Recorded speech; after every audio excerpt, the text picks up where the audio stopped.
Maayong hapon, akong pangalan si Ramon Sevilla, usa ako ka-urban planner ug ako ang convener sa paglaom sa Sugbo. I just want to get off my chest nga bahin aning issues sa carbon market vendors nga na dismayar, no, that na nahisubok sa resulta gahapon sa pag-continue niyo pagbutar nga naa sa gobyerno bahin ani pag-ilis sa land use from public institutional land use to commercial. Ang hinungdan man gud ani nga ang sinugdan na ani nga ang inyong argumento, ang logic ninyo nga ang carbon sa una hugaw, baho, dakang snatcher, ngilad. Pero buot hunaon ang katong carbon sa una ang nagmanage ato ang gobyerno. So kung mao gitong kahimtan ato ang logic unta ani tungod sa incompetence sa gobyerno, moto ang carbon pati kayo.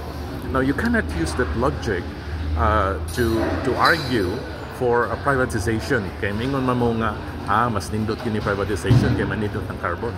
Yes, but that's not really true, no? Kay ang problema magud aning privatization kay ang corporation mangita man gyud ginansya karon mabawi nila ilang gasto. Unya ang kaning ginansya ato gini mipasa sa mga consumers, no? So ngilad ni ang pagbutar ninyo aning pag-privatization. Nya kamo gani pagpirma kuno ani wa gani mo mubasa sa kontrata. I mean, this is a joke.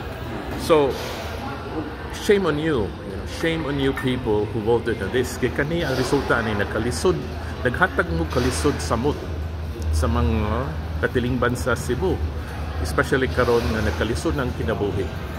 So instead of improving the lives of the people, pagdefendar unta sa mga interes sa mga pobre, inyo naman lang hinoong gidyaan.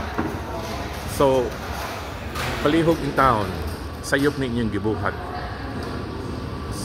Sayop gini inyong gibuhat. Let us defend carbon market and let it continue to become a public market for everyone.